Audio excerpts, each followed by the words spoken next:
Selamat datang kembali di channel Tirai Hati. Pernah gak sih kalian merasa hidup ini berat sekali? Seakan semua beban datang bersamaan, rasanya jatuh, gagal, ditolak, bahkan gak punya semangat buat bangkit lagi? Hari ini, kita akan membahas sesuatu yang sangat penting untuk hidup kita. Resilience atau ketangguhan diri. Bagaimana caranya kita bisa tetap kuat, tetap berdiri, meski berkali-kali tergata. Kalau kamu pernah merasa hancur, video ini untukmu. Jadi, jangan di-skip ya, karena di akhir nanti kita akan bahas tips praktis bagaimana membangun resilience dalam kehidupan sehari-hari. Apa itu resilience? Resilience bukan berarti kita nggak pernah gagal. Bukan berarti kita selalu kuat tanpa air mata. Resilience adalah kemampuan kita untuk kembali berdiri setelah jatuh, untuk belajar dari kesulitan, dan menemukan makna di balik rasa sakit. Bagaikan bola karet yang dilempar ke lantai, dia memantul, kembali naik.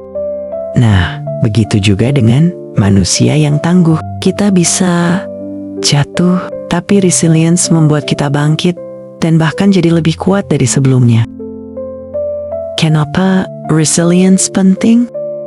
Kenapa sih resilience itu penting? Karena hidup nggak selalu sesuai rencana. Akan ada kegagalan, kehilangan, bahkan patah hati. Tanpa resilience, kita bisa terjebak dalam rasa putus asa. Tapi dengan resilience, kita bisa menjadikan luka sebagai guru, kegagalan sebagai batu loncatan. Resilience bukan hanya soal bertahan, tapi juga soal tumbuh. Dari orang yang pernah sakit, menjadi orang yang lebih bijak. Dari kegagalan karier, menjadi kesempatan menemukan jalan yang baru. Faktor yang membentuk resilience. Ada beberapa hal yang bisa membuat seseorang lebih tangguh. Mindset positif bukan berarti mengabaikan masalah, tapi melihat bahwa selalu ada peluang di balik kesulitan. Dukungan sosial, teman, keluarga, atau komunitas bisa jadi penguat ketika kita hampir menyerah. Tujuan hidup, ketika kita punya arah, kita akan lebih mudah bangkit. Self-care, merawat diri, memberi waktu untuk istirahat, menulis jurnal, atau bahkan sekadar menghirup udara segar. Resilience bukan bawaan lahir, ini keterampilan yang bisa kita latih. Cara membangun resilience dalam hidup sehari-hari. Sekarang pertanyaan besarnya, bagaimana cara membangun resilience?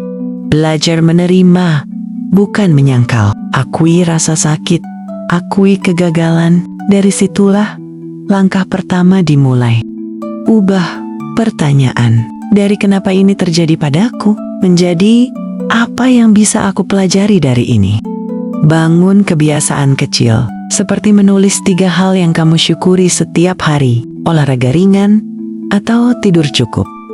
Cari support system. Jangan ragu untuk cerita pada orang yang bisa dipercaya. Ingat, resilience bukan berarti selalu kuat, tapi kita tahu, meski rapuh, kita bisa bangkit lagi.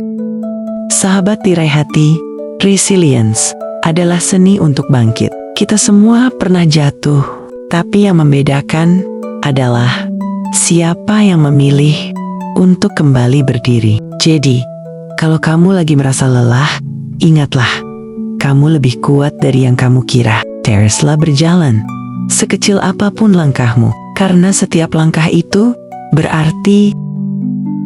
Kalau video ini bermanfaat, jangan lupa klik like, bagikan ke temanmu yang butuh semangat. Tulis pengalamanmu di kolom komentar aku, senang banget bisa baca ceritamu. Dan tentu saja, subscribe channel ini, supaya kita bisa terus bertumbuh bersama. Sampai jumpa di video selanjutnya. Dan jangan lupa, kamu tangguh, kamu berharga, dan kamu bisa.